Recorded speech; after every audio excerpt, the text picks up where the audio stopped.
Hello everyone. आज के इस सेशन में हम फंडामेंटल राइट्स के 129 क्वेश्चन को कवर करने वाले हैं, जिसे कि घटना चक्र से लिया गया है। और ये सारे परीक्षाओं के लिए बहुत ज़्यादा इंपॉर्टेंट होगा, चाहे वो यूपीएससी का आईएएस एग्जामिनेशन हो, ईपीएफओ एग्जामिनेशन हो, स्टेट पीसीएस एग्जामिनेशन हो एंड ऑल अदर एग्जामिनेशन। सबके लिए ये क्वेश्चन बहुत ज़्यादा ही इंपॉर्टेंट होगा। तो चलिए आइए शुरू करते हैं। फर्स्ट क्वेश्चन, निम्नलिखित में से कौन सा एक सही है? इसमें से कौन सा एक सही है वो चीज़ आपको डिसाइड करनी है। इसके लिए पहले आप पूरे ऑप्शन के बारे में जानेंगे, उसके बाद आप ये डिसाइड करेंगे कि कौन सा सही है। पहला ऑप्शन है, भारतीय संविधान में मूल अधिकारों को शामिल करने के लिए नेहरू रिपोर्ट 1928 ने समर्थन किया था। दूसरा ऑप्शन है, भारत सरकार अधिनियम 1935 ने मूल अधिकारों को प्रश्रय दिया था। तीसरा ऑप्शन है, अगस्त प्रस्ताव 1940 ने मूल अधिकार शामिल किए थे। एंड लास्ट ऑप्शन है, क्रिप्स मिशन 1942 ने मूल अधिकारों को प्रश्रय दिया था। तो अब आप डिसाइड करिए कि इसमें से कौन सा एक सही है। Option A will be the right answer. भारतीय संविधान में मूल अधिकारों को शामिल करने के लिए नेहरू रिपोर्ट, जो कि 1928 में पारित हुई थी, इसने समर्थन किया था। भारतीय संविधान में मूल अधिकारों को सम्मिलित करने का समर्थन नेहरू रिपोर्ट 1928 द्वारा किया गया था। तो ऑप्शन ए जो है वो सही जवाब है। नेक्स्ट क्वेश्चन है आपका, निम्नलिखित में किसको संविधान द्वारा मौलिक अधिकारों को लागू करने की शक्ति दी गई है? किसको दी गई है? इन चारों ऑप्शन में से किसको मौलिक अधिकार को लागू करने की शक्ति दी गई है? बहुत इजी क्वेश्चन है आपके लिए। सर्वोच्च न्यायालय एवं उच्च न्यायालयों को शक्ति प्रदान की गई है। Option D. संविधान का आर्टिकल 13 मूल अधिकारों के उल्लंघन के विरुद्ध न्यायालयों को न्यायिक पुनर्विलोकन की शक्ति प्रदान करता है। ये शक्ति उच्चतम न्यायालय को आर्टिकल 32 के तहत और उच्च न्यायालयों को आर्टिकल 226 के तहत इसको प्रदान की गई है। अपनी इस शक्ति के अधीन उच्चतम न्यायालय और उच्च न्यायालय विधान मंडलों द्वारा पारित ऐसे किसी भी अधिनियम को असंवैधानिक घोषित कर सकते हैं, जो कि संविधान के पार्ट 3 जिसमें कि मूल अधिकार दिया गया है, इसमें दिए गए किसी भी उपबंध की असंगति में है। नेक्स्ट क्वेश्चन, मौलिक अधिकार क्या है? मौलिक अधिकार क्या है? सही जवाब होगा वाद योग्य है। Option A. भारतीय संविधान में सामाजिक आर्थिक एजेंडे को साकारित करने के लिए वाद योग्य और अवाद योग्य दोनों तरह की व्यवस्थाएं जो है वो समाहित हैं, जिसमें कि मौलिक अधिकार वाद योग्य है और नीति निदेशक तत्व अवाद योग्य है। नेक्स्ट क्वेश्चन, अधिकारों को मूल अधिकार क्यों कहा जाता है? अब आपके पास 5 ऑप्शन है और उनमें से डिसाइड करिए कि कौन कौन सा सही जवाब है। अधिकारों को मूल अधिकार क्यों कहा जाता है? क्योंकि ये संविधान में उल्लिखित होता है, क्योंकि ये प्रजातांत्रिक होता है, क्योंकि ये लोक कल्याणकारी होता है, क्योंकि ये व्यक्तित्व विकास के लिए आवश्यक होता है, क्योंकि संसद इसके विरुद्ध कानून नहीं बना सकती है। तो आपका सही जवाब जो होगा वो होगा कि अधिकारों को मूल अधिकार कहा जाता है क्योंकि ये संविधान में उल्लिखित होता है, ये व्यक्तित्व विकास के लिए आवश्यक होता है और संसद इसके विरुद्ध कानून नहीं बना सकती है। सही जवाब होगा ऑप्शन फर्स्ट, फोर्थ और फिफ्थ। पहला, चौथा और तीसरा। Option C is the right answer. स्वतंत्रता संघर्ष के दौरान स्वतंत्रता आंदोलन के नेताओं ने अधिकारों के महत्व को समझा था। स्वतंत्रता के बाद संविधान निर्माण के दौरान संविधान में अधिकारों का समावेश करने और उन्हें सुरक्षित करने के उद्देश्य से संविधान में उन अधिकारों को सूचीबद्ध किया गया जिन्हें सुरक्षा देनी थी और उन्हें मौलिक अधिकारों की संज्ञा दी गई। ये अधिकार अत्यधिक महत्वपूर्ण हैं और इसके लिए उन्हें संविधान में सूचीबद्ध किया गया व्यक्तित्व विकास के लिए ये इतने महत्वपूर्ण हैं कि संविधान स्वयं ये सुनिश्चित करता है कि सरकार भी उनका उल्लंघन न कर सके। संविधान में मूल अधिकारों का उल्लेख अधिकारों के महत्व को दर्शाता है। इन अधिकारों के अभाव में व्यक्ति के व्यक्तित्व का सर्वोत्तम विकास संभव नहीं हो पाता। संविधान के आर्टिकल 13 के अंतर्गत ये प्रावधान किया गया है कि किसी भी अध्यादेश या अधिनियम के द्वारा अधिकारों को छीन या समाप्त नहीं किया जा सकता है। प्रजातांत्रिक और लोक कल्याणकारी अवधारणा शासन प्रक्रिया से संबद्ध है, न कि अधिकारों से संबद्ध है। तो ऑप्शन सी सही जवाब है। अगला क्वेश्चन है, मौलिक अधिकार। मौलिक अधिकार क्या कर सकते हैं, क्या हो सकता है? सही जवाब होगा आपका आपातकालीन स्थिति में निलंबित किए जा सकते हैं मौलिक अधिकार को। Option D. मौलिक अधिकार नैसर्गिक और अप्रतिदेय अधिकार है जो कि राज्यकृत के विरुद्ध एक गारंटी के रूप में होता है। इन्हें केवल आपातकालीन स्थिति में ही निलंबित किया जा सकता है। आर्टिकल 358 और 359 में मूल अधिकारों के निलंबन संबंधी प्रावधानों का वर्णन किया गया है। भारतीय संविधान में किस आर्टिकल के अंतर्गत नागरिकों को मौलिक अधिकार प्रदान किया गया है? किस अनुच्छेद के अंतर्गत नागरिकों को मौलिक अधिकार प्रदान की गई है? आपका सही जवाब होगा आर्टिकल 12 से 35। आर्टिकल 12 टू 35 भारतीय संविधान के पार्ट 3 में जो कि मौलिक अधिकार दिया गया है, उसमें 12 से 36 तक जितने भी अनुच्छेद हैं उसमें मौलिक अधिकार का वर्णन किया गया है। भारतीय संविधान के भाग 3 में आर्टिकल 12 टू 35 तक मौलिक अधिकारों का वर्णन किया गया है और वर्तमान में टोटल 6 मौलिक अधिकार प्रदान किए गए हैं। नेक्स्ट क्वेश्चन, भारत में मौलिक अधिकारों के संबंध में निम्न वक्तव्यों पर विचार कीजिए। तो पहले सारे वक्तव्य को आप जान लीजिए, स्टेटमेंट को। ये राज्यकृत के विरुद्ध एक गारंटी है। ये संविधान के भाग 3 में सूचीबद्ध है। सामाजिक, आर्थिक और राजनीतिक न्याय सुनिश्चित करते हैं। ये संयुक्त राज्य अमेरिका में अधिकारों के बिल की भांति नहीं है। तो अब नीचे आपको कोड मिलेगा, उस कोड के जरिए आप अपना आंसर करिए कि कौन कौन सा सही जवाब है। ठीक है, तो आपका जो राइट आंसर होगा वो है ये राज्यकृत के विरुद्ध एक गारंटी है। ये संविधान के पार्ट 3 में सूचीबद्ध है मौलिक अधिकार। पहला और दूसरा option A is the right answer. Next question, तो भारत में जो मौलिक अधिकार राज्यकृत के विरुद्ध एक गारंटी है, इन्हें संविधान के भाग 3 में शामिल किया गया है। ये संयुक्त राज्य अमेरिका के अधिकार के बिल की भांति है। सामाजिक, आर्थिक न्याय राज्य के नीति निर्देशक सिद्धांत सुनिश्चित करते हैं, ना कि मौलिक अधिकार को सुनिश्चित करता है।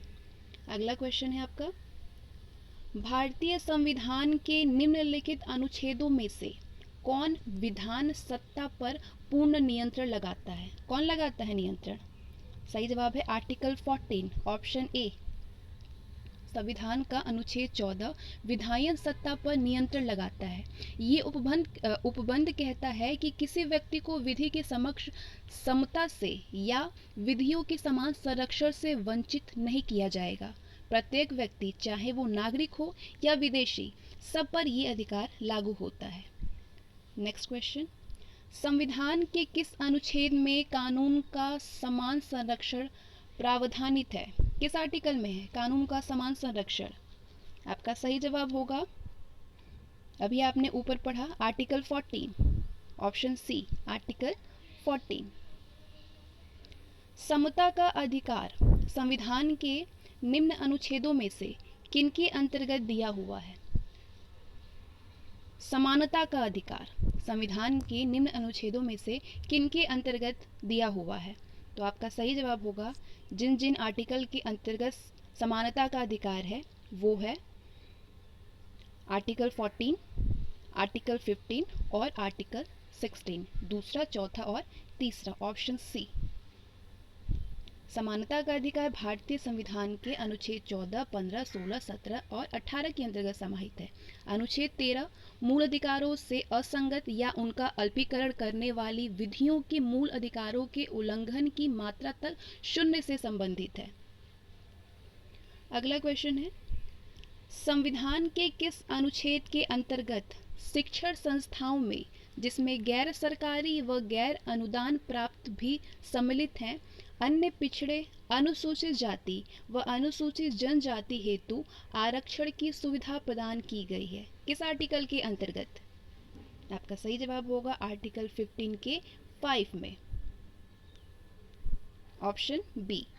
संविधान के आर्टिकल 15 के 5 के अंतर्गत शिक्षण संस्थाओं में, जिसमें गैर सरकारी व गैर अनुदान प्राप्त भी शामिल हैं, अन्य पिछड़े, अनुसूचित जाति और अनुसूचित जनजाति के लिए आरक्षण की सुविधा प्रदान की गई है। अब आते हैं असर्शन और रीजन वाले क्वेश्चन पे। कथन ए है, सामाजिक, आर्थिक व राजनीतिक क्षेत्रों में समान अधिकार निर्मित करने के उद्देश्य से राज्य असमान लोगों के लिए भिन्न व्यवहार कर सकता है। तो इसका कारण दे रहा है कि समान लोगों में विधि समान होगी और समान रूप से प्रशासित की जाएगी।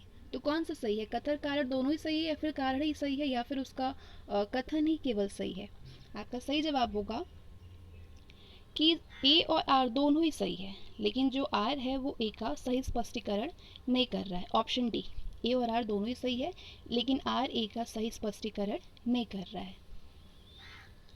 राज्य, सामाजिक, आर्थिक एवं राजनीतिक क्षेत्रों में समान अधिकार निर्मित करने के उद्देश्य से असमान लोगों यानी गरीब, पिछड़े, वंचित आदि के लिए भिन्न व्यवहार कर सकता है, यानी उनको विशेष सुविधा प्रदान कर सकता है। आर्टिकल 16 के 4th और आर्टिकल 15 के 4th के तहत राज्य द्वारा ऐसे प्रावधान किए गए हैं। हालांकि समान स्तर के लोगों के लिए विधि समान होगी और समान रूप से प्रशासित की जाएगी।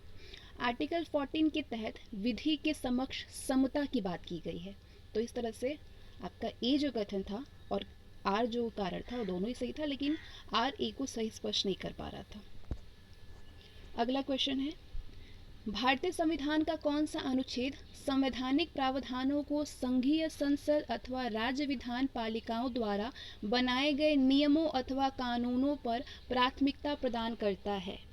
आपका सही जवाब होगा आर्टिकल 30, अनुच्छेद 13। संविधान के अनुच्छेद 13 में ये प्रावधान है कि संघ और राज्य कोई ऐसा कानून नहीं बनाएंगे जो भाग 3 में प्रदत्त मौलिक अधिकारों को छीनता या न्यून करता हो। यदि कोई कानून मौलिक अधिकारों के उल्लंघन में बनाया गया तो वो कानून उल्लंघन की मात्रा तक शून्य होगा। आर्टिकल 32, संवैधानिक उपचारों का अधिकार। आर्टिकल 245, केंद्र एवं राज्यों द्वारा बनाई गई विधियों का विस्तार। आर्टिकल 326, लोकसभा एवं विधानसभा का निर्वाचन वयस्क मताधिकार के आधार पर होना है। नेक्स्ट, भारतीय संविधान के अनुच्छेद 13 का मुख्य उद्देश्य निम्नलिखित में से किसके संदर्भ में संविधान की सर्वोच्चता सुनिश्चित करना है? किसके संदर्भ में करना है? आपका सही जवाब होगा मौलिक अधिकार, ऑप्शन बी। नेक्स्ट, भारतीय संविधान के निम्नलिखित अनुच्छेदों में से कौन भिन्न वर्ग में आता है? जितने भी आर्टिकल दिए गए हैं इनमें से कौन भिन्न वर्ग में आता है? तो ना 14 आती है, ना 16 आती है, ना 15 आती है, ना 19 आती है। ऑप्शन में दिया ही नहीं है, तो आप देख सकते हैं क्वेश्चन में आंसर दिया ही नहीं है। जितने भी आर्टिकल दिए गए हैं 19 जो है आर्टिकल वो अन्य से भिन्न वर्ग में आता है। ये स्वतंत्रता के अधिकार का वर्णन करता है, जबकि बाकी जो 3 आर्टिकल हैं 14, 15 और 16 ये समता के अधिकार का वर्णन करते हैं। एक अन्य दृष्टि से देखें तो आर्टिकल 15, 16 और 19 केवल नागरिकों के लिए है, जबकि आर्टिकल 14 सभी के लिए उपलब्ध है। नेक्स्ट, भारतीय संविधान में स्वतंत्रता का अधिकार 4 अनुच्छेदों द्वारा प्रदान किया गया है, जो है कौन सा है? सही जवाब होगा अनुच्छेद 19 से अनुच्छेद 22 तक, ऑप्शन ए। भारतीय संविधान के भाग 3 के तहत आर्टिकल 19 to 22 तक 4 अनुच्छेदों द्वारा स्वतंत्रता का अधिकार प्रदान किया गया है। आर्टिकल 19 में अभिव्यक्ति की स्वतंत्रता समेत 6 तरह की स्वतंत्रताएं प्रदान की गई हैं। आर्टिकल 20 में अपराधों के लिए दोष सिद्धि के संबंध में संरक्षण। अनुच्छेद 21 में प्राण एवं दैहिक स्वतंत्रता का संरक्षण। अनुच्छेद 21 क के अंतर्गत शिक्षा का अधिकार और अनुच्छेद 22 के अंतर्गत कुछ दशाओं में गिरफ्तारी और निरोध से संरक्षण प्रदान किया गया है। नेक्स्ट क्वेश्चन, उन मौलिक अधिकारों का चयन करें जो भारतीय नागरिकों को प्राप्त है परंतु गैर नागरिकों को प्राप्त नहीं है। वो कौन से मौलिक अधिकार हैं? भाषण एवं अभिव्यक्ति की स्वतंत्रता है, कानून के समक्ष क्षमता है, अल्पसंख्यकों के अधिकार है, या फिर जीवन और स्वतंत्रता का संरक्षण है? तो आपका सही जवाब होगा भाषण एवं अभिव्यक्ति की स्वतंत्रता और अल्पसंख्यकों के अधिकार, ऑप्शन ए। पहला और तीसरा। भारतीय संविधान के भाग 3 में वर्णित मौलिक अधिकार अनुच्छेद 19 भाषण एवं अभिव्यक्ति की स्वतंत्रता और अनुच्छेद 29 अल्पसंख्यक वर्गों के हितों का संरक्षण मात्र भारतीय नागरिकों को प्राप्त है। ये गैर नागरिकों यानी विदेशियों को प्राप्त नहीं है। जबकि आर्टिकल 14 कानून के समक्ष समानता का अधिकार भारतीय नागरिक और विदेशियों सभी को प्राप्त है। नेक्स्ट, निम्नलिखित में से किसने भारतीय न्यायालय को समान कार्य के लिए समान वेतन का मौलिक अधिकार निगमन करने हेतु सक्षम किया है? इनमें से कौन है? किसने भारतीय न्यायालय को समान कार्य के लिए समान वेतन का मौलिक अधिकार निगमन करने के लिए सक्षम किया है? आपका सही जवाब होगा संविधान की प्रस्तावना में प्रयुक्त समाजवादी शब्द। ए को संविधान के आर्टिकल 14 के साथ मिलाकर के पढ़ना और ए को संविधान के आर्टिकल 16 के साथ मिलाकर के पढ़ना। ठीक है, तो मतलब सही जवाब होगा option D, A B C सभी को मिला करके पढ़ना।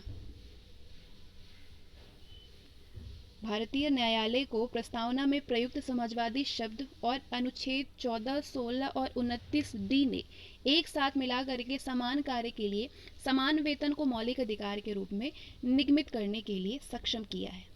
नेक्स्ट, धर्म आदि के आधार पर विभेद का प्रतिषेध भारत के संविधान का आर्टिकल 15 में जो है इसके एक मूल अधिकार है जिसे इसके अधीन वर्गीकृत किया जाएगा। किसके अधीन वर्गीकृत किया जाएगा? सही जवाब होगा समता का अधिकार, ऑप्शन डी। आर्टिकल 15 के अनुसार धर्म, मूल वंश, जाति, लिंग आदि या जन्म स्थान के आधार पर विभेद का प्रतिषेध एक मौलिक अधिकार है जिसे समानता के अधिकार के अंतर्गत वर्गीकृत किया जाता है। अनुच्छेद 14 से अनुच्छेद 18 तक के अधिकार समानता के अधिकार में शामिल है। नेक्स्ट, भारतीय संविधान में समता का अधिकार 5 अनुच्छेदों द्वारा प्रदान किया गया है। तो वो 5 अनुच्छेद कौन कौन से हैं? आर्टिकल 14 से आर्टिकल 18, ऑप्शन सी। भारतीय संविधान में समता का अधिकार 5 अनुच्छेदों द्वारा अनुच्छेद 14 से 18 तक प्रदान किया गया है। तो ये 5 हैं। अनुच्छेद 14 जिसमें विधि के समक्ष समता है। अनुच्छेद 15 में धर्म, मूल वंश, जाति, लिंग, जन्म स्थान के आधार पर विभेद का प्रतिषेध है। अनुच्छेद 16 में लोक नियोजन के विषयों में अवसर की समता है। अनुच्छेद 17 में अस्पृश्यता का अंत है और अनुच्छेद 18 में उपाधियों का अंत दिया हुआ है। नेक्स्ट, भारतीय संविधान में जैसा निहित है निम्न में से कौन सा समानता के मौलिक अधिकार में सम्मिलित है? सही जवाब होगा आर्थिक समानता, ऑप्शन डी। आर्थिक समानता, कानून के समक्ष समानता आर्टिकल 14 के तहत, सामाजिक समानता आर्टिकल 15 के तहत और अवसर की समानता आर्टिकल 16 के तहत समानता के मौलिक अधिकार में शामिल है, जबकि आर्थिक समानता इसमें शामिल नहीं है। ठीक है, option D is the right answer. Next, Bharat के संविधान में शोषण के विरुद्ध अधिकार द्वारा निम्नलिखित में से कौन से परिकल्पित है? शोषण के विरुद्ध मानव देह का व्यापार और बंधुआ मजदूरी का निषेध, अस्पृश्यता का उन्मूलन, अल्पसंख्यकों के हितों की सुरक्षा, कारखानों और खदानों में बच्चों का नियोजन का निषेध। तो इसमें से बताइए कि कौन कौन से सही आंसर होगा। मानव देह का व्यापार और बंधुआ मजदूरी यानी बेगारी का निषेध और कारखानों और खदानों में बच्चों के नियोजन का निषेध, option C is the right answer. Next, भारतीय संविधान के भाग 3 में मौलिक अधिकारों के अंतर्गत अनुच्छेद 23 और अनुच्छेद 24 के तहत शोषण के विरुद्ध अधिकार का उल्लेख किया गया है। अनुच्छेद 23 के तहत मानव के दुर्व्यापार और बलात् श्रम का प्रतिषेध किया गया है और अनुच्छेद 24 के तहत कारखानों आदि में बालकों के नियोजन का प्रतिषेध किया गया है। तो पहला और चौथा सही है। नेक्स्ट, मौलिक अधिकारों के अंतर्गत कौन सा अनुच्छेद बच्चों के शोषण से संबंधित है? मौलिक अधिकारों के अंतर्गत आर्टिकल 24, ऑप्शन डी। संविधान के अनुच्छेद 24, 14 से कम आयु के किसी भी बालक को किसी कारखाने या खान में काम करने के लिए नियोजित नहीं किया जाएगा या किसी अन्य परिसंकट में नियोजन में नहीं लगाया जाएगा। अगला क्वेश्चन है, भारतीय संविधान का कौन सा अनुच्छेद बच्चों के शोषण के विरुद्ध मौलिक अधिकार से संबंधित है? Article 24, option D. भारत के संविधान के अंतर्गत कौन सा अनुच्छेद कारखानों में बालकों के नियोजन का प्रतिषेध करता है? Article 24, option D. मूल अधिकारों से संबंधित संविधान के निम्नलिखित अनुच्छेदों में से कौन एक प्रत्यक्ष रूप से बालकों के शोषण से संबद्ध है? आपका सही जवाब होगा आर्टिकल 24। नेक्स्ट, ICCPR के अनुच्छेद डैश द्वारा बाल अधिकार को संरक्षित किया गया है। ICCPR के आर्टिकल डैश द्वारा बाल अधिकारों से को सुरक्षित किया गया है। सही जवाब होगा 24। ICCPR के आर्टिकल 24 के द्वारा बाल अधिकार को सुरक्षित किया गया है। ICCPR यानी international convention on civil and political rights के अनुच्छेद 24 द्वारा बाल अधिकार को सुरक्षित किया गया है। उल्लेखनीय है कि भारत के संविधान के अनुच्छेद 24 के द्वारा भी बाल अधिकार का संरक्षण किया गया है। नेक्स्ट, संविधान के किस प्रावधान द्वारा अस्पृश्यता का उन्मूलन किया गया है? किस प्रावधान के द्वारा किया गया है? अनुच्छेद 17 के द्वारा। संविधान के आर्टिकल 17 द्वारा अस्पृश्यता का उन्मूलन किया गया है। नेक्स्ट क्वेश्चन, भारतीय संविधान का कौन सा अनुच्छेद अस्पृश्यता का उन्मूलन करता है और किसी भी रूप में इसके आचरण का निषेध करता है? आपका सही जवाब होगा ऑप्शन बी, अनुच्छेद 17। नेक्स्ट, सारे क्वेश्चन बहुत ज़्यादा इंपॉर्टेंट है, हर एग्जाम में पूछे जाते हैं। भारतीय संविधान के निम्नलिखित में से किस अनुच्छेद के द्वारा अस्पृश्यता की समाप्ति की व्यवस्था की गई है? किस अनुच्छेद के द्वारा की गई है? अभी आपने ऊपर जवाब दिया है आर्टिकल 17। नेक्स्ट, भारतीय संविधान के आर्टिकल 14 का संबंध है किससे है? अस्पृश्यता के उन्मूलन से है। सही जवाब होगा ऑप्शन सी। भारतीय संविधान का छुआछूत उन्मूलन से संबंधित है। कई तरीके से क्वेश्चन पूछा जा सकता है एक क्वेश्चन को घुमा फिरा के। आंसर आप कॉन्सेप्ट क्लियर रहेगा तो आंसर बिल्कुल सही करेंगे आप। ऑप्शन बी, अनुच्छेद 17। नेक्स्ट, न्यायालय उपधारित कर सकता है कि अपराध गठित करने वाला कोई कृत्य अस्पृश्यता के आधार पर किया गया था यदि ऐसा अपराध डैश के संबंध में किया गया। किसके संबंध में किया गया है? सही जवाब होगा अनुसूचित जाति के सदस्य के संबंध में। Option A. नागरिक अधिकार संरक्षण अधिनियम 1955 की धारा 12 के तहत न्यायालय उपधारित कर सकता है कि अपराध गठित करने वाला कोई कृत्य अस्पृश्यता के आधार पर किया गया था यदि ऐसा अपराध अनुसूचित जाति के सदस्य के संबंध में किया गया है। यदि ऐसा कोई अपराध जो है वो अनुसूचित जाति के सदस्य के संबंध में किया गया है। अस्पृश्यता का उन्मूलन संविधान के आर्टिकल 17 के द्वारा किया गया है। अगला क्वेश्चन है, भारत में अस्पृश्यता का निवारण निम्न में से किन उपायों के द्वारा किया जा सकता है? कानून बना करके, कि शिक्षा की उन्नति के द्वारा, कि जन जागरण के द्वारा, या फिर नागरिकों में प्रवेश दिलाकर? कौन कौन सा सही है? सही जवाब होगा कानून बना करके, शिक्षा की उन्नति के द्वारा और जन जागरण के द्वारा। ऑप्शन ए, पहला, दूसरा और तीसरा सही है। भारत में अस्पृश्यता का निवारण कानून बना करके, शिक्षा की उन्नति के द्वारा और जन जागरण के द्वारा किया जा सकता है। संविधान का अनुच्छेद 17 अस्पृश्यता के अंत का प्रावधान करता है। संसद ने सिविल अधिकार संरक्षण अधिनियम 1955 के द्वारा अस्पृश्यता को दंडनीय अपराध घोषित किया है। नेक्स्ट, मद्रास राज्य बनाम दोराय राजन 1951 के मुकदमे में भारतीय सर्वोच्च न्यायालय के निर्णय के परिणाम स्वरूप निम्नलिखित में से किस मौलिक अधिकार को संशोधित किया गया है? किन मौलिक अधिकार को संशोधित किया गया है? सही जवाब होगा भेदभाव के विरुद्ध अधिकार। ऑप्शन बी, मद्रास राज्य बनाम चंपकम दोराय राजन 1951 के मुकदमे में सर्वोच्च न्यायालय के निर्णय के परिणाम स्वरूप भेदभाव के विरुद्ध अधिकार, जो कि आर्टिकल 15 है, उसको संशोधित किया गया है। इनमें अनुच्छेद 15 के 4 को जोड़ा गया है। 15 में 4 जोड़ा गया है और सामाजिक और शैक्षणिक दृष्टि से पिछड़े वर्गों के लिए विशेष उपबंध किए गए हैं। अगला क्वेश्चन है, भारत के संविधान का निम्नलिखित में से कौन सा अनुच्छेद प्रेस की स्वतंत्रता से संबंधित है? आंसर करिए। सही जवाब होगा आर्टिकल 19, अनुच्छेद 19।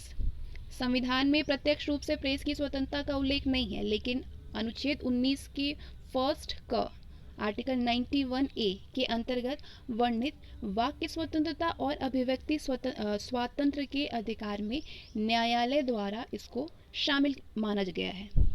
वाक स्वातंत्र्य और अभिव्यक्ति स्वातंत्र्य के अधिकार में न्यायालय द्वारा इसको सम्मिलित माना गया है। अगला क्वेश्चन, भारतीय संविधान का कौन सा अनुच्छेद प्रेस की स्वतंत्रता को आश्वासित करता है? अभी आपने आंसर किया, आर्टिकल 90।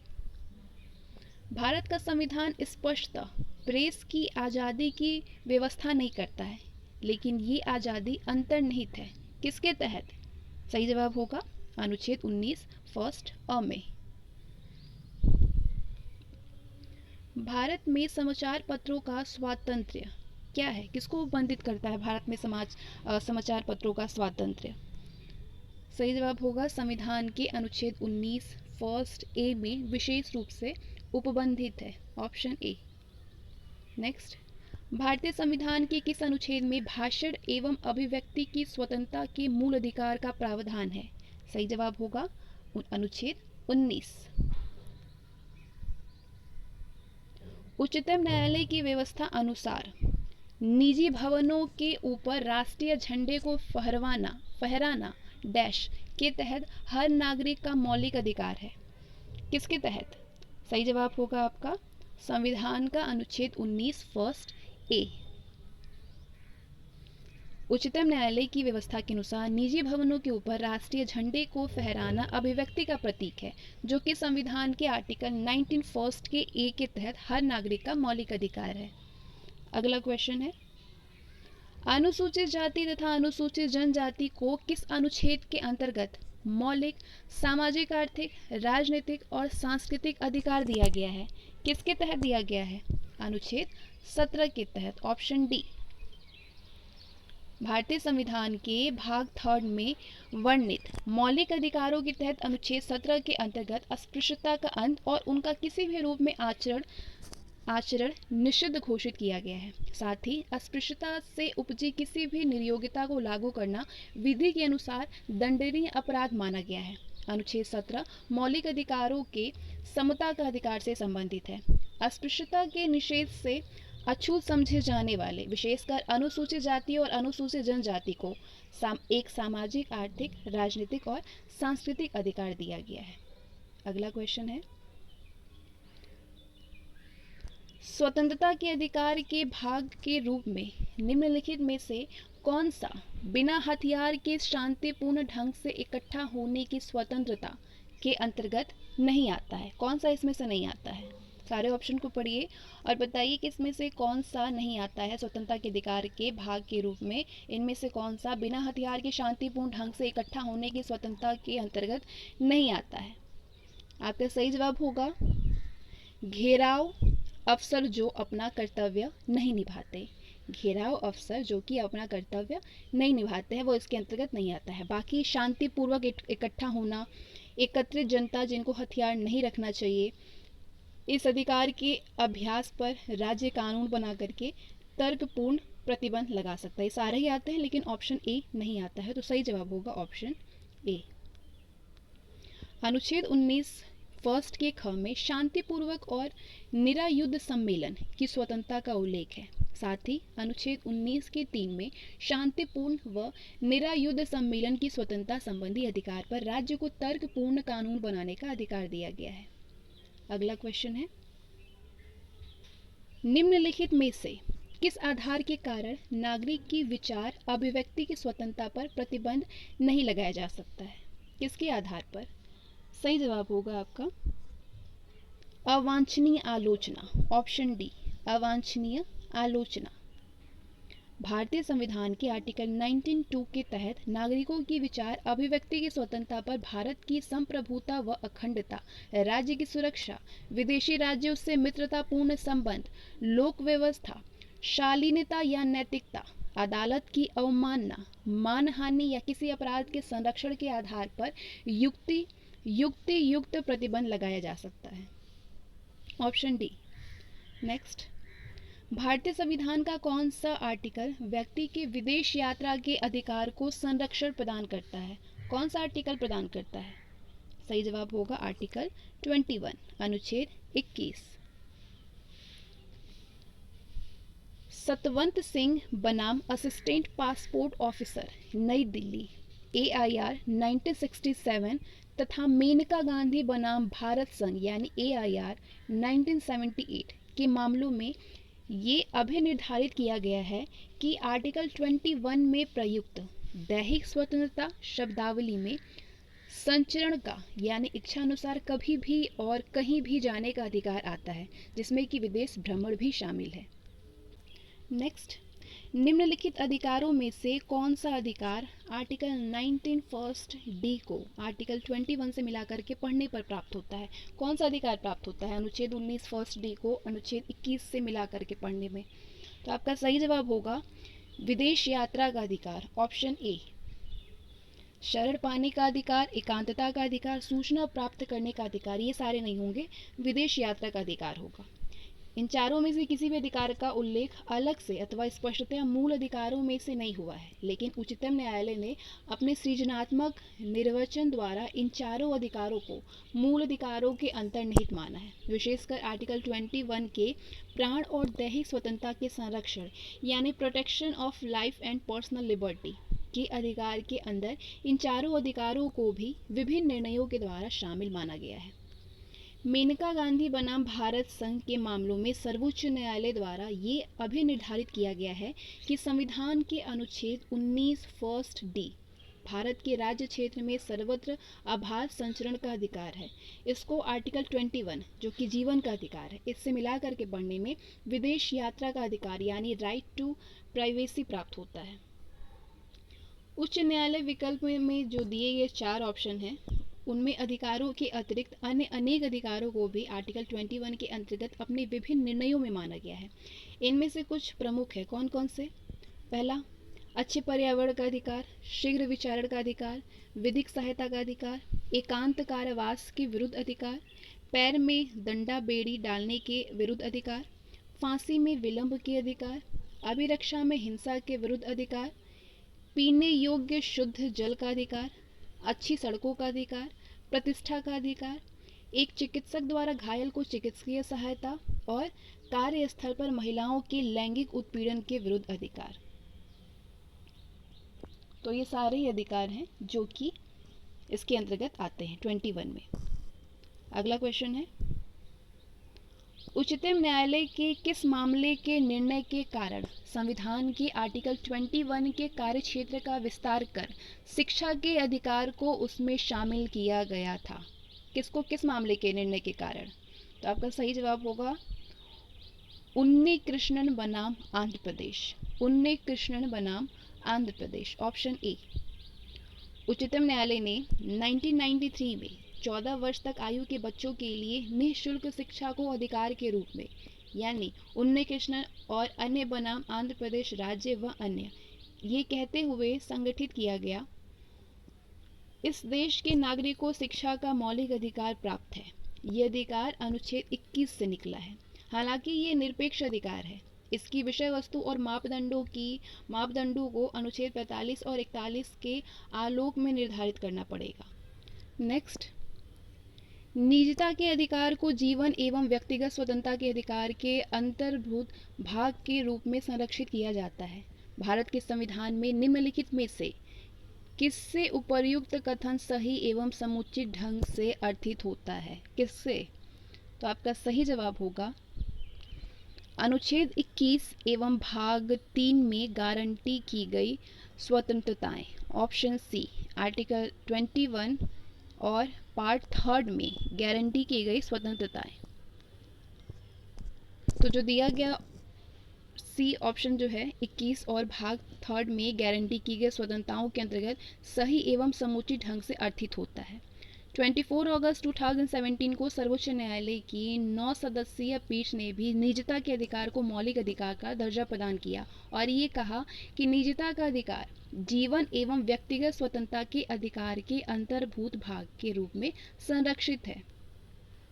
अगला क्वेश्चन है, भारत के संविधान का कौन सा अनुच्छेद अपनी पसंद के व्यक्ति से विवाह करने के किसी व्यक्ति के अधिकार को संरक्षण देता है?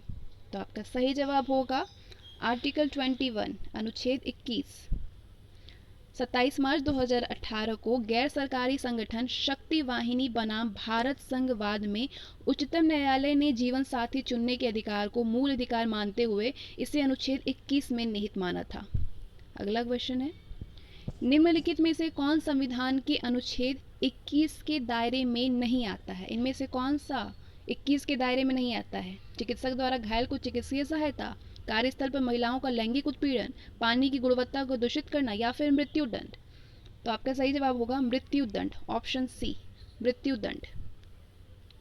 जगमोहन सिंह बनाम स्टेट ऑफ उत्तर प्रदेश के मामले में सर्वोच्च न्यायालय की 5 सदस्यीय पीठ ने मृत्यु दंड को अनुच्छेद 21 का उल्लंघनकारी मानने से इनकार कर दिया था। तो इससे स्पष्ट है कि मृत्यु दंड अनुच्छेद 21 के दायरे में नहीं माना जाता है, नहीं आता है। अगला क्वेश्चन है आपका, भारतीय गणराज्य के संविधान का कौन सा अनुच्छेद व्यक्ति की प्राण एवं दैहिक स्वतंत्रता के संरक्षण से संबंधित है? आंसर करिए फटाफट। आर्टिकल 21 भारतीय गणराज्य के संविधान एवं अनुच्छेद 21 की व्यक्ति की प्राण एवं दैहिक स्वतंत्रता के संरक्षण से संबंधित है। अनुच्छेद 19 वाक्य स्वतंत्रता आदि विषय कुछ अधिकारों का संरक्षण, अनुच्छेद 20 अपराधों के लिए दोष सिद्धि के संबंध में संरक्षण है और अनुच्छेद 22 कुछ दशाओं में गिरफ्तारी और निरोध से संरक्षण से संबंधित है। अगला क्वेश्चन है, धार्मिक स्वतंत्रता के अधिकार के प्रावधान के अंतर्गत सम्मिलित है। धार्मिक स्वतंत्रता के प्रावधान कौन कौन से सम्मिलित हैं? धर्म प्रचार करने का अधिकार, सिखों को कृपाण धारक करने एवं रखने का अधिकार, राज्यों को समाज सुरक्षा समाज सुधारक विधि निर्माण का अधिकार, या फिर धार्मिक निकायों को लोगों का धर्म परिवर्तन कराने का अधिकार। कौन कौन से सही है? नीचे कोड है, कोड के जरिए अपना अपना आंसर करिए आप लोग।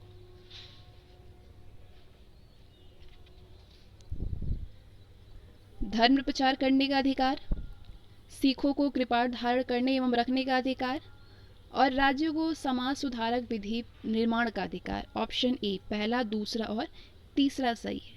Option A. धार्मिक स्वतंत्रता के अधिकार के प्रावधान के अंतर्गत धर्म प्रचार करने का अधिकार और राज्यों को समाज सुधारक विधि निर्माण का अधिकार आर्टिकल 25 में है और सिखों को कृपाण धारण करने एवं रखने का अधिकार आर्टिकल 25 का स्पष्टीकरण फर्स्ट शामिल है। धार्मिक निकायों को लोगों का धर्म परिवर्तन कराने का अधिकार धार्मिक स्वतंत्रता के अधिकार में शामिल नहीं है। अगला क्वेश्चन है आपका, संविधान के किस अनुच्छेद के अंतर्गत सिखों द्वारा कृपाण धारण करना धार्मिक स्वतंत्रता का अंग माना गया है? किसको माना गया है? किस अनुच्छेद के अंतर्गत? आपका सही जवाब होगा आर्टिकल 25। अभी ऊपर आपने पूरा एक्सप्लेनेशन पढ़ा। अगला क्वेश्चन है, भारतीय संविधान की अनुच्छेद 25 का संबंध है किससे संबंध है? धर्म की स्वतंत्रता से संबंध है। नेक्स्ट, संविधान के अनुच्छेद 25 के अनुसार धर्म स्वातंत्र्य का अधिकार किसके अधीन नहीं है? किसके, इन चारों में से किसके अधीन नहीं है? सार्वजनिक व्यवस्था के स्वास्थ्य के, मानववाद से या फिर सदाचार से? तो आपका सही जवाब होगा मानववाद, ऑप्शन डी। संविधान के आर्टिकल 25 फर्स्ट के अनुसार लोक व्यवस्था, सदाचार और स्वास्थ्य के उपबंधों के अधीन रहते हुए सभी व्यक्तियों को अंतःकरण की स्वतंत्रता और धर्म के अबाध रूप से मानने, आचरण करने और प्रचार करने का समान अधिकार होगा। इसमें मानववाद सम्मिलित नहीं है। अगला क्वेश्चन है आपका, निम्नलिखित में से कौन एक सुमेलित नहीं है? ये बतानी है आपको। इन चारों को पढ़िए और बताइए कि किस आर्टिकल के अंतर्गत ये नहीं आता है। अनुच्छेद 23 मानव के दुर्व्यापार एवं बलात् श्रम का निषेध है। अनुच्छेद 24 कारखानों आदि में बालकों के नियोजन का प्रतिषेध है। अनुच्छेद 26 धार्मिक कार्यों के प्रबंध की स्वतंत्रता है और अनुच्छेद 29 शिक्षण संस्थानों की स्थापना और प्रशासन करने का अल्पसंख्यक वर्गों का अधिकार है। तो इन चारों में से बताइए कि कौन सा सही मैच नहीं कर रहा है।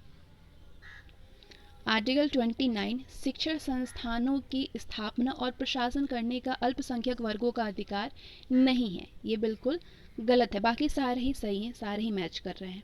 अल्पसंख्यकों को शिक्षा संस्थाओं की स्थापना और प्रशासन की का अधिकार आर्टिकल 30 से प्राप्त होता है, जबकि 29 अल्पसंख्यक वर्गों के हितों के संरक्षण से, 23 मानव के दुर्व्यापार और बलात्श्रम के प्रतिषेध से, आर्टिकल 24 कारखाने आदि में बालकों के नियोजन पर प्रतिबंध से, आर्टिकल 26 धार्मिक कार्यों के प्रबंध की स्वतंत्रता से, आर्टिकल 32 संवैधानिक उपचारों का अधिकार से संबंधित है, जबकि आर्टिकल 31 संपत्ति का अनिवार्य अर्जन से संबंधित था, जिसको कि 44वें संविधान संशोधन 1978 के द्वारा निरसित कर दिया गया है। अगला क्वेश्चन है, निम्नलिखित युग्मों में से कौन सा सही सुमेलित नहीं है? सारे ऑप्शन को पढ़िए, बताइए कि इसमें कौन सा मैच नहीं कर रहा है। मानव के दुर्व्यापार तथा बलात्श्रम का निषेध आर्टिकल 23, अल्पसंख्यक वर्गों के हितों का संरक्षण आर्टिकल 29, संवैधानिक उपचारों का अधिकार आर्टिकल 32 और शिक्षा संस्थाओं, ये जो है वो मैच नहीं कर रहा है। शिक्षा संस्थाओं की स्थापना तथा प्रशासन करने का अल्पसंख्यक वर्गों का अधिकार आर्टिकल 31 में नहीं है। अभी आपने ऊपर सारा एक्सप्लेनेशन पढ़ा, तो इसमें सही जवाब होगा ऑप्शन डी। अगला क्वेश्चन है, संविधान के आर्टिकल 26 में धार्मिक कार्यों के प्रबंध की स्वतंत्रता पर क्या प्रतिबंध लगाया गया है? संविधान के अनुच्छेद 26 में धार्मिक कार्यों के प्रबंध की स्वतंत्रता पर क्या क्या प्रतिबंध लगाया गया है? लोक व्यवस्था, राष्ट्रीय सुरक्षा, शिक्षा, सदाचार, स्वास्थ्य, धर्मनिरपेक्षता, क्या क्या लगाया गया है?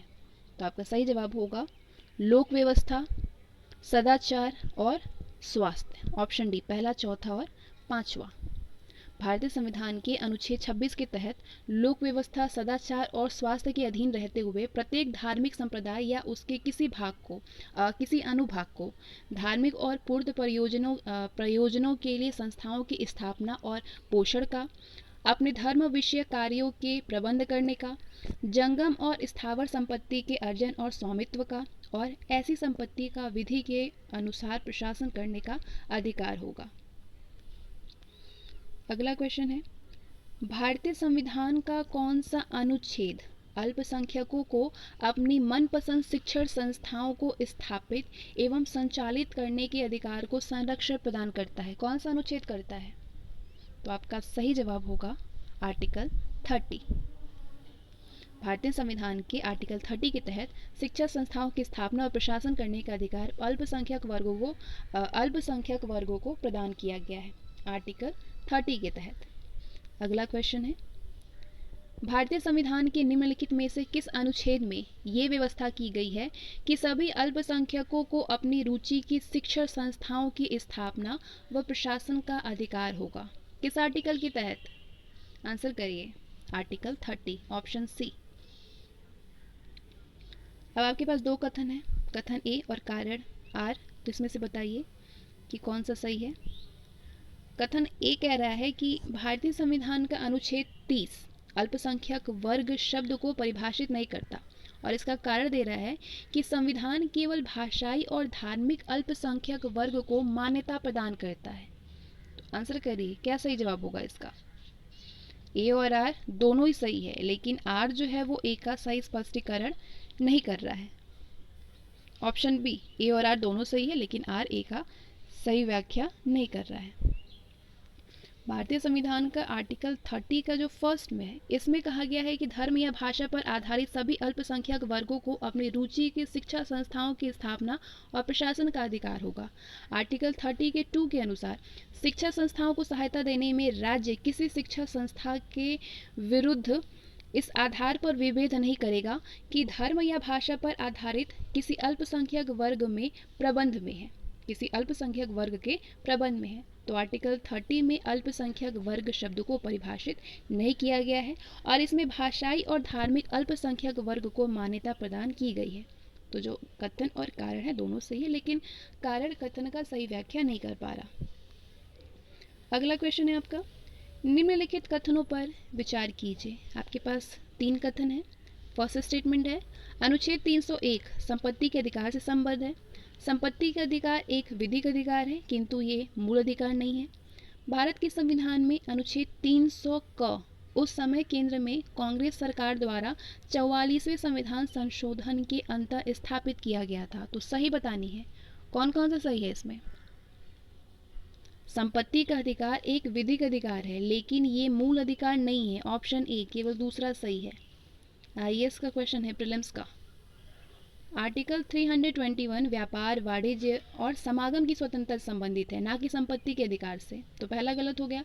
44वें संशोधन जो कि 1978 में हुआ था, इसके बाद संपत्ति का अधिकार एक विधिक अधिकार है, ना कि मूल अधिकार है। इस संशोधन द्वारा संपत्ति का अधिकार भाग 12 के अनुच्छेद 300 क में विधिक अधिकार के रूप में प्रतिस्थापित किया गया है। तो दूसरा सही है इसीलिए। और तीसरा गलत है। भारतीय संविधान का 44वें संशोधन तत्कालीन जनता पार्टी की सरकार द्वारा किया गया था। ठीक है, अगला क्वेश्चन है, सुमेलित कीजिए। मैच द कॉलम है आपके पास, नीचे आपको 5 कोड दिया गया है। इस कोड के जरिए बताइए कि कौन सा मैच करेगा। बंदी प्रत्यक्षीकरण, बंदी प्रत्यक्षीकरण संबंधित है, हमें शरीर चाहिए। परमादेश हमें आदेश देते हैं।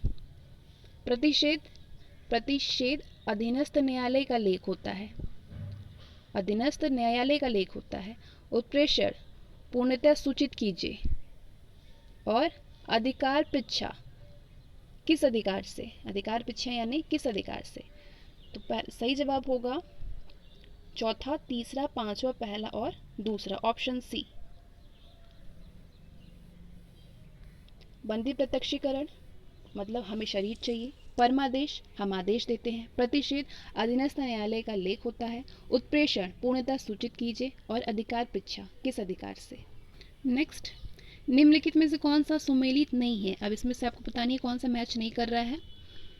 बंदी प्रत्यक्षीकरण, to have the body point ये सही है। परमादेश वी कमांड ये भी सही है। प्रतिषेध, प्रतिषेध टू बी सर्टिफाइड ये सही नहीं होगा। अधिकार पृच्छा बाय व्हाट अथॉरिटी ये सही है। तो option C is the right answer, ये सही मैच नहीं कर रहा है। टू बी सर्टिफाइड उत्प्रेक्षा के लिए प्रयुक्त शब्दार्थ है, ना कि प्रतिषेध के लिए।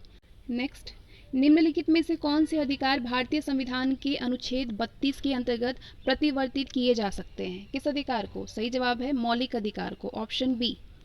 मौलिक अधिकार भारतीय संविधान के आर्टिकल 32 के अंतर्गत उच्चतम न्यायालय द्वारा प्रवर्तित कराए जा सकते हैं। ये अनुच्छेद मौलिक अधिकारों को प्रवर्तित कराने के लिए संवैधानिक उपचारों का प्रावधान करता है। अगला क्वेश्चन है, निम्नलिखित कथनों में से कौन सा सही नहीं है। ये चीज़ आपको बतानी है कि कौन सा सही नहीं है। सारे ऑप्शन को पढ़िए और बताइए कि इसमें से कौन सा सही नहीं है। सही जवाब होगा संविधान के अंतर्गत मूल अधिकारों का संरक्षक भारत का राष्ट्रपति है, ये सही नहीं है। बाकी सारे आपके ऑप्शन सही हैं। के.एम. मुंशी संविधान का प्रारूप बनाने वाला समिति के एक सदस्य थे। संविधान सभा द्वारा भारतीय संविधान स्वीकार किया गया। बलवंत राय मेहता समिति रिपोर्ट 1957 द्वारा पंचायती राज की संस्तुति की गई है, ये भी सही है। लेकिन ऑप्शन डी जो है वो सही नहीं है। मूल अधिकारों का संरक्षक न्यायपालिका का होता है, ना कि राष्ट्रपति का होता है। अगला क्वेश्चन है, मौलिक अधिकारों का संरक्षक है। मौलिक अधिकारों का संरक्षक कौन है। न्यायपालिका, ऑप्शन ए। भारतीय संविधान के मौलिक अधिकारों के उल्लंघन के विरुद्ध अनुच्छेद 32 के तहत संवैधानिक उपचारों का अधिकार प्रदान किया गया है। इसके तहत कोई भी व्यक्ति मौलिक अधिकारों के हनन की स्थिति में न्यायपालिका की शरण ले सकता है। अनुच्छेद 32 के तहत सर्वोच्च न्यायालय और अनुच्छेद 226 के तहत उच्च न्यायालय मौलिक अधिकारों के उल्लंघन की स्थिति में उपचार प्रदान कर सकते हैं। अगला क्वेश्चन है, संविधान के अंतर्गत मूल अधिकारों का संरक्षक कौन है। संविधान के अंतर्गत आपका सही जवाब होगा सर्वोच्च न्यायालय, ऑप्शन नेक्स्ट। भारतीय संविधान के अंतर्गत निम्नलिखित में से किसे मूल अधिकारों का संरक्षक समझा जाता है। किसको समझा जाता है भारतीय संविधान के अंतर्गत। आपका सही जवाब होगा न्यायपालिका को। नेक्स्ट, निम्नलिखित में से किस एक को नागरिकों के मौलिक अधिकारों का रक्षक तथा भारत के संविधान का अभिभावक माना जाता है। किसको माना जाता है। उच्चतम न्यायालय को, ऑप्शन सी। नेक्स्ट, भारत के संविधान के किस अनुच्छेद के अंतर्गत भारत का उच्चतम न्यायालय नागरिकों के मूल अधिकारों के प्रवर्तन के लिए विभिन्न रीट जारी करने का अधिकार रखता है। किस आर्टिकल के अंतर्गत। आर्टिकल 32 अनुच्छेद 32। अगला क्वेश्चन है, निम्नलिखित में से किस एक अधिकार को डॉक्टर B.R. अम्बेडकर द्वारा संविधान की आत्मा कहा गया है? किस अधिकार को कहा गया है? बहुत इजी क्वेश्चन है, आप सभी ने आंसर कर दिया होगा। संवैधानिक उपचार का अधिकार, जिसको डॉक्टर B.R. अम्बेडकर द्वारा संविधान की आत्मा कहा गया है। Doctor B.R. अम्बेडकर ने अनुच्छेद 32 यानी संविधान उपचारों के अधिकार को संविधान की आत्मा कहा है। उनका कथन है, यदि मुझसे पूछा जाए कि संविधान में कौन सा विशेष अनुच्छेद सबसे महत्वपूर्ण है, जिसके बिना ये संविधान शून्य हो जाएगा, तो मैं इसके सिवाय किसी दूसरे अनुच्छेद का नाम नहीं लूँगा। ये संविधान की आत्मा है। यहाँ ये तथ्य उल्लेखनीय है कि संविधान की उद्देशिका को भी संविधान की आत्मा माना गया है।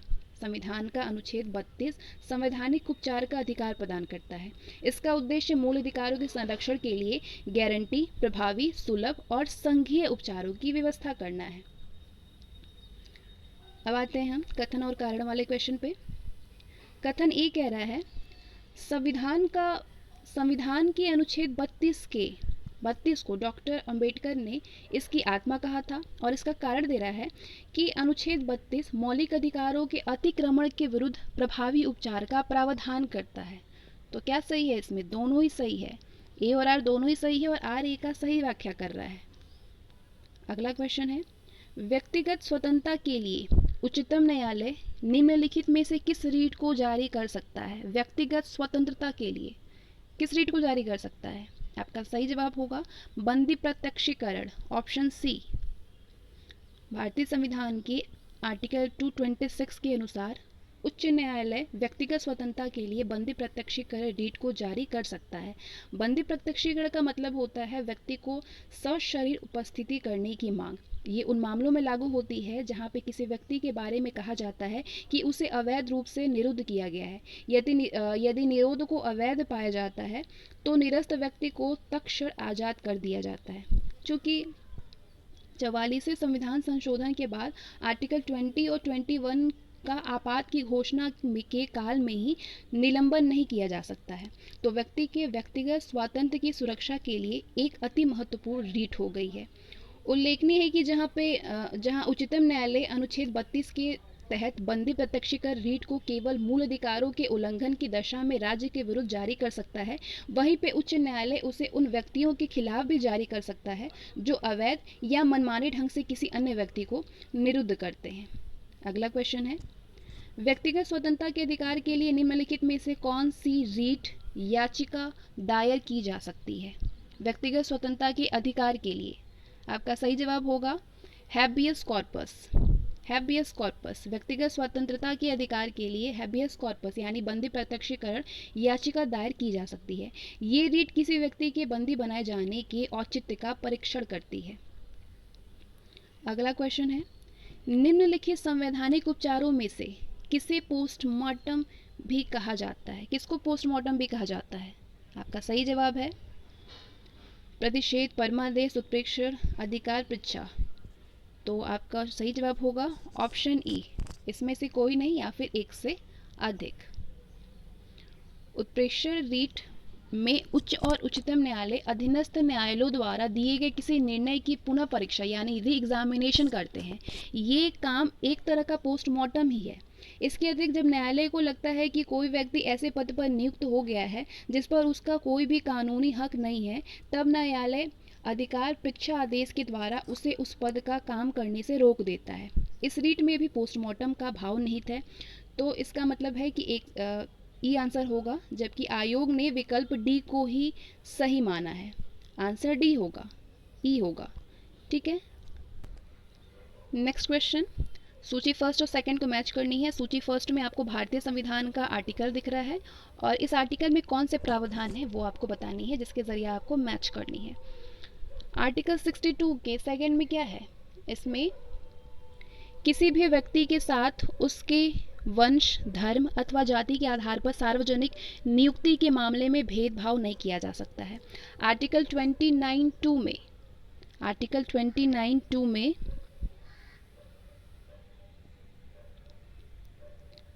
आर्टिकल 29(2) में किसी भी नागरिक को धर्म, वंश, जाति, भाषा या इनमें से किसी भी आधार पर राज्य द्वारा संपोषित अथवा राज्य से सहायता प्राप्त करने वाले किसी भी शैक्षिक संस्था में प्रवेश से वंचित नहीं किया जाएगा, आर्टिकल 29(2) के तहत। ठीक है। आर्टिकल 31 के तहत सभी अल्पसंख्यकों को, चाहे वो धर्म के आधार पर हो या फिर भाषा के आधार पर, अपनी पसंद की शैक्षिक संस्थाएं स्थापित करने और उन्हें संचालित करने का मौलिक अधिकार होगा। आर्टिकल 31 फर्स्ट के तहत किसी भी व्यक्ति को कानून के प्राधिकार के सिवाय उसकी संपत्ति से वंचित नहीं किया जाएगा। सही जवाब होगा दूसरा, चौथा, तीसरा और पहला, ऑप्शन ए, दूसरा, चौथा, तीसरा और पहला। आर्टिकल 16(2) किसी भी व्यक्ति के साथ केवल उनके धर्म, मूल वंश, जाति, लिंग, उद्भव, जन्म स्थान, निवास या इनमें से किसी के भी आधार पर सार्वजनिक नियुक्ति के मामले में भेदभाव नहीं किया जा सकता है। आर्टिकल 29(2) में प्रावधान है कि किसी भी नागरिक को धर्म, वंश, जाति, भाषा या इनमें किसी भी आधार पर राज्य द्वारा संपोषित अथवा राज्य से सहायता प्राप्त करने वाली किसी भी शैक्षिक संस्था में प्रवेश से वंचित नहीं किया जाएगा। आर्टिकल 30 के फर्स्ट में प्रावधान है कि सभी अल्पसंख्यकों को, चाहे वो धर्म के आधार पर हो या फिर भाषा के आधार पर, अपनी पसंद की शैक्षिक संस्थाएं स्थापित करने और उन्हें संचालित करने का मौलिक अधिकार होगा। और आर्टिकल 31 के फर्स्ट में प्रावधान है कि किसी भी व्यक्ति को कानून के प्राधिकार के सिवाय उसकी संपत्ति से वंचित नहीं किया जाएगा। Next, match the column. नीचे आपको कोड मिलेगा, उस कोड के जरिए आपको इसको मैच करनी है, तो आप यहीं पे मैच कर लीजिए। मौलिक अधिकार किससे संबंधित है? मौलिक अधिकार संविधान का 42वां संशोधन हुआ इसमें, मौलिक कर्तव्य में संविधान का 42वां संशोधन हुआ, अमेंडमेंट हुआ। ठीक है। संसद मौलिक अधिकारों में संसद जो है मौलिक अधिकारों में संशोधन कर सकती है। किस केस के तहत ये बात है? केशवानंद भारती केस। मूल ढांचे का सिद्धांत किसने दिया है? किस केस से संबंधित है ये? मिर्नवा मील केस से संबंधित है। इंसानों के अनैतिक व्यापार का निषेध, ये संविधान का आर्टिकल 23 में उपबंध है। तो सही जवाब होगा तीसरा, चौथा, पहला और दूसरा, ऑप्शन ए, तीसरा, चौथा, पहला और दूसरा। तो यहाँ पे आप देख सकते हैं राइट मैच। मूल कर्तव्य संविधान का 42वां संशोधन, संसद मौलिक अधिकारों में संशोधन कर सकती है, केशवानंद भारती केस। मूल ढांचे का सिद्धांत दिया है, मिर्नवा मील केस। इंसानों के अनैतिक व्यापार का निषेध किस में है? संविधान के अनुच्छेद 23 में है। Match the column. उपाधियों का निषेध किस आर्टिकल में दिया हुआ है? उपाधियों का निषेध आर्टिकल 18 में। धार्मिक मामलों के प्रबंध की स्वतंत्रता किस आर्टिकल में है? आर्टिकल 26 में। अल्पसंख्यकों की भाषा का संरक्षण किस आर्टिकल में है? आर्टिकल 29 में। और शिक्षा का अधिकार है आर्टिकल 21 का। आर्टिकल 21 में ऐड किया गया है शिक्षा का अधिकार। तो सही जवाब होगा तीसरा, चौथा, पहला और दूसरा, ऑप्शन डी। नेक्स्ट, किस वाद ने संसद को मौलिक अधिकारों में संशोधन का अधिकार दिया है? किस वाद ने दिया है संसद ने मौलिक अधिकारों में संशोधन का अधिकार? केशवानंद भारती वाद, ऑप्शन ए। उच्चतम न्यायालय ने सर्वप्रथम 1951 में शंकरी प्रसाद बनाम भारत संघवाद और इसके बाद 1965 में सज्जन सिंह बनाम राजस्थान राज्य के वाद में अभिनिर्धारित किया कि संसद संविधान द्वारा मूल अधिकारों में संशोधन कर सकती है। तदंतर 1967 में गोलखनाथ बनाम पंजाब राज्यवाद में उच्चतम न्यायालय ने शंकरी प्रसाद एवं सज्जन कुमार वाद के विपरीत संसद द्वारा मूल अधिकारों में संशोधन पर रोक लगाने का निर्णय दिया।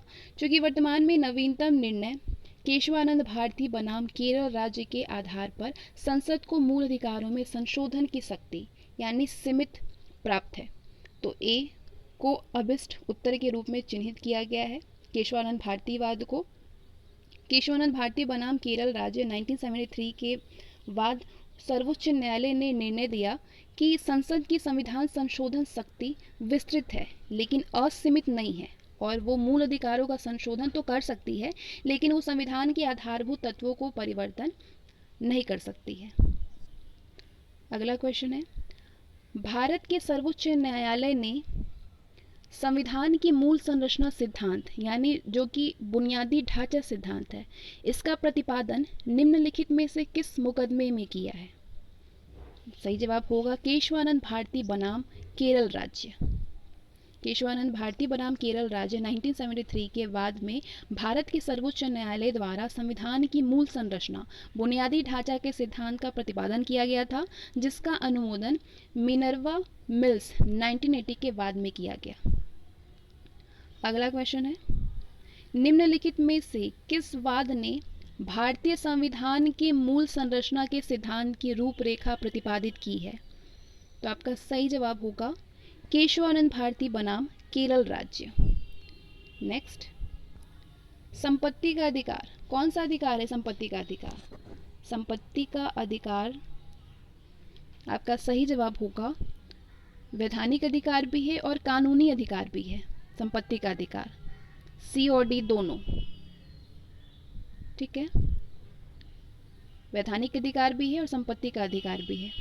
44वें संविधान संशोधन अधिनियम 1978 के द्वारा संपत्ति के अधिकार को मौलिक अधिकार की सूची से हटा करके पार्ट 12 के अध्याय 4 में चैप्टर 4 में आर्टिकल 300 क में स्थान दिया गया है। अब संपत्ति का अधिकार एक वैधानिक या विधिक अधिकार या फिर कानूनी अधिकार है। उल्लेखनीय है कि नई एनसीईआरटी के अद्यतन संस्करण में संपत्ति का अधिकार संवैधानिक अधिकार के रूप में उल्लेखित किया गया है। ठीक है, तो थोड़ा कंफ्यूजन है इसमें, इसीलिए आंसर जो है दोनों ही आंसर होगा। निम्नलिखित में से किसके द्वारा संपत्ति के मूल अधिकार का लोप किया गया है? किसके द्वारा किया गया है? संविधान अधिनियम 44वां संशोधन जो हुआ था उस अधिनियम के द्वारा, संविधान 44वां संशोधन अधिनियम के द्वारा। अगला संविधान के 44वें संशोधन अधिनियम 1978 द्वारा संपत्ति के मूल अधिकार का लोप किया गया और इसे विधिक या कानूनी अधिकार का दर्जा दिया गया है। तत्समय मोरारजी देसाई जनता पार्टी शासन में प्रधानमंत्री थे। अगला क्वेश्चन है, संपत्ति के अधिकार, संपत्ति के मौलिक अधिकार को कब समाप्त किया गया? संपत्ति के मौलिक अधिकार को 1978 में संविधान के 44वें संशोधन द्वारा समाप्त कर दिया गया। नेक्स्ट क्वेश्चन, निम्नलिखित में से किस संवैधानिक संशोधन अधिनियम ने मौलिक अधिकार की सूची से संपत्ति के अधिकार को हटाया है? किस संवैधानिक संशोधन के द्वारा, किस चीज में अमेंडमेंट किया गया? 44वें संविधान संशोधन अधिनियम 1978 के द्वारा। ऑप्शन सी, किस संशोधन के द्वारा संपत्ति का अधिकार समाप्त कर दिया गया है? आपका सही जवाब है 44वें। भारतीय संविधान का 44वें संशोधन से मौलिक अधिकारों की श्रेणी से निम्नलिखित में से किस अधिकार को हटा दिया गया है? तो आपका सही जवाब क्या होगा? संपत्ति के अधिकार को हटा दिया गया है। अगला क्वेश्चन है, वर्तमान समय में भारतीय संविधान के अंतर्गत संपत्ति का अधिकार है, कौन सा अधिकार है? संपत्ति का अधिकार वैधानिक अधिकार है। जिस संविधान संशोधन से नागरिकों के संपत्ति के अधिकार का मूलाधिकारों की सूचीबद्ध से निष्कासन किया गया है वो कौन सा है? 42वां संशोधन, 43वां, सही जवाब होगा 44वें संशोधन। ऑप्शन सी, निम्नलिखित में से कौन सा मौलिक अधिकार नहीं है? सारे ऑप्शन को पढ़िए, बताइए कि कौन सा इसमें से मौलिक अधिकार नहीं है। आपका सही जवाब है संपत्ति का अधिकार मौलिक अधिकार नहीं है। अगला क्वेश्चन, निम्नलिखित में से कौन मूल अधिकार भारतीय संविधान में नागरिकों को नहीं दिया गया है? इनमें से कौन सा मूल अधिकार भारतीय संविधान के नागरिकों को नहीं दिया गया है? संपत्ति का अधिकार। ऑप्शन बी, निम्नलिखित में से कौन सा भारत के संविधान द्वारा प्रदत्त 6 मूल अधिकारों में से नहीं है? आंसर करिए। विरोध का अधिकार। ऑप्शन बी, विरोध का अधिकार नहीं है। भारत के संविधान द्वारा प्रदत्त 6 मूल अधिकारों के अंतर्गत विरोध का अधिकार शामिल नहीं है। अगला क्वेश्चन, भारतीय संविधान निम्न में से कौन सा अधिकार प्रदान नहीं करता है? कौन सा अधिकार प्रदान नहीं करता है भारतीय संविधान? समान आवास का अधिकार। ऑप्शन ए, समान आवास का अधिकार। भारतीय संविधान के द्वारा समानता का अधिकार आर्टिकल 14 टू 18, धर्म पालन करने का अधिकार आर्टिकल 25 टू 28 और स्वतंत्रता का अधिकार आर्टिकल 19 और 19 टू 22 है तो प्रदान किया गया है, लेकिन समान आवास के अधिकार का इसमें उल्लेख नहीं है। भारतीय संविधान के द्वारा समता का अधिकार 44 अनुच्छेद 44 से 18 तक है। धर्म पालन करने का अधिकार अनुच्छेद 25 से 28 तक है। स्वतंत्रता अधिकार अनुच्छेद 19 से 22 तक है, 22 तक को प्रदान किया गया है। इसमें समान आवास के अधिकार इसमें उल्लेख नहीं है। अगला क्वेश्चन है, भारतीय संविधान में समानता का अधिकार 5 अनुच्छेदों द्वारा पंजीकृत किया गया है। वो 5 अनुच्छेद कौन से हैं? अनुच्छेद 14 से 18। निम्नलिखित में से कौन सा मूल अधिकार भारतीय संविधान के नागरिकों को नहीं दिया गया है? वो कौन सा मूल अधिकार है जो भारतीय नागरिकों को नहीं दिया गया है? आंसर करिए। सूचना का अधिकार, ऑप्शन सी। सूचना का अधिकार मूल अधिकार के रूप में भारतीय संविधान के नागरिकों को नहीं दिया गया है। ये एक विधिक अधिकार है जिसे कि सूचना के अधिकार अधिनियम 2005 के तहत नागरिकों को प्रदान किया गया है। तो 3 जो ऑप्शन है उसमें वो जो अधिकार हैं वो भारतीय संविधान के तहत मूल अधिकारों में शामिल हैं, लेकिन शोषण के विरुद्ध अधिकार जो है वो सूचना का अधिकार जो है वो शामिल नहीं है। अगला क्वेश्चन है, भारतीय संविधान के अंतर्गत निम्नलिखित अधिकारों में से कौन सा एक अधिकार सभी व्यक्तियों को प्राप्त है? कौन सा अधिकार? विधि के समान संरक्षण का अधिकार सभी व्यक्तियों को प्राप्त है। भारतीय संविधान के अंतर्गत अनुच्छेद 14 के तहत प्रदत्त विधि के समान संरक्षण का अधिकार भारत के नागरिकों सहित सभी व्यक्तियों को प्राप्त है, जबकि बाकी जो ऑप्शन में 3 ऑप्शन दिया गया है, भेदभाव के विरुद्ध अधिकार, स्वतंत्रता का अधिकार, सांस्कृतिक और शैक्षिक अधिकार, ये केवल भारतीय नागरिकों को ही प्राप्त है। ठीक है, लेकिन विधि के समान संरक्षण का अधिकार नहीं है। अगला क्वेश्चन है, भारत में रहने वाला ब्रिटिश नागरिक दावा नहीं कर सकता है। किस चीज़ का दावा नहीं कर सकता है? भारत में रहने वाला ब्रिटिश नागरिक व्यापार और व्यवसाय की स्वतंत्रता के अधिकार का दावा नहीं कर सकता है। भारत में रहने वाला ब्रिटिश नागरिक व्यापार और व्यवसाय की स्वतंत्रता के अधिकार जो कि अनुच्छेद 19 के फर्स्ट 6 का दावा नहीं कर सकता है, क्योंकि ये अधिकार केवल भारत के नागरिकों को प्राप्त है। ज्ञातव्य है कि अनुच्छेद 19 वाक स्वातंत्र्य आदि विषय कुछ अधिकारों का संरक्षण का अधिकार केवल भारतीय नागरिकों को प्राप्त है। ठीक है, अगला क्वेश्चन है, जो बाकी ऑप्शन दिए हुए हैं, विधि के समक्ष समता के अधिकार, जीवन और व्यक्तिगत स्वतंत्रता की सुरक्षा के अधिकार, धर्म की स्वतंत्रता का अधिकार, ये सारे तीनों ही अधिकार व्यक्तियों या नागरिक और गैर नागरिकों को प्राप्त है। अगला क्वेश्चन है, निम्नांकित में से किन्हें सर्वोच्च न्यायालय ने मौलिक अधिकार के रूप में मान्यता दी है? आवास का अधिकार, विदेश यात्रा का अधिकार, समान कार्य के लिए समान वेतन का अधिकार। सही आंसर चुनिए। किसको सर्वोच्च न्यायालय ने मौलिक अधिकार के रूप में मान्यता दी है? आवास का अधिकार और विदेश यात्रा का अधिकार। ऑप्शन ए पहला और दूसरा। चमेली सिंह बनाम उत्तर प्रदेश राज्य AIR 1995 वाद में दिए गए निर्णय के अनुसार आश्रय का अधिकार अनुच्छेद 21 के अंतर्गत मूल अधिकार है। आश्रय का अधिकार, न्यायालय के अनुसार इसमें वो घर शामिल है जहां पे वो गरिमापूर्ण जीवन जी सके। सतवंत सिंह बनाम असिस्टेंट पासपोर्ट ऑफिसर नई दिल्ली AIR 1967 वाद में दिए गए निर्णय के अनुसार विदेश यात्रा का अधिकार अनुच्छेद 21 के अंतर्गत मूल अधिकार है, जबकि रणधीर सिंह बनाम भारत संघ AIR 1982 वाद में दिए गए निर्णय अनुसार समान कार्य के लिए समान वेतन का अधिकार मूल अधिकार नहीं है, जबकि संवैधानिक लक्ष्य है। अगला क्वेश्चन है, निम्नलिखित वक्तव्यों पर ध्यान दीजिए। वक्तव्य है, किसी को राष्ट्रगीत गाने के लिए बाध्य नहीं किया जा सकता है, क्योंकि इसके वाक स्वातंत्र्य और अभिव्यक्ति स्वातंत्र्य के अधिकार का उल्लंघन होगा। इससे अंतःकरण की और धर्म के अबाध रूप में आचरण और प्रचार करने की स्वतंत्रता के अधिकार का उल्लंघन होगा। राष्ट्रगीत गाने के लिए किसी को बाध्य करने वाला कोई विधिक उपबंध नहीं है। तो आपका जो सही जवाब होगा वो है तीनों ही।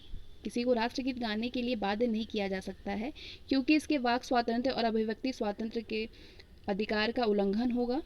इससे अंतर्ग्रहण की ओर धर्म आबाद के रूप में आचरण और डायरेक्ट हम इसके एक्सप्लेनेशन को ही देख लेते हैं। तो सही जवाब है ऑप्शन सी, पहला, दूसरा और तीसरा। बिजोई इमैनुअल बनाम केरल राज्य AIR 1986 वाद में सर्वोच्च न्यायालय ने निर्णय दिया कि किसी को भी राष्ट्रगीत गाने के लिए बाध्य नहीं किया जा सकता है यदि उसका धार्मिक विश्वास ऐसा करने की अनुमति नहीं देता है। राष्ट्रगीत गाने के लिए बाध्य करना वाक स्वातंत्र्य का उल्लंघन होगा। न्यायालय ने निर्णय दिया कि ऐसा कानून नहीं है जिसके अधीन उन्हें राष्ट्रगीत गाने के लिए बाध्य किया जा सके। ऐसा कानून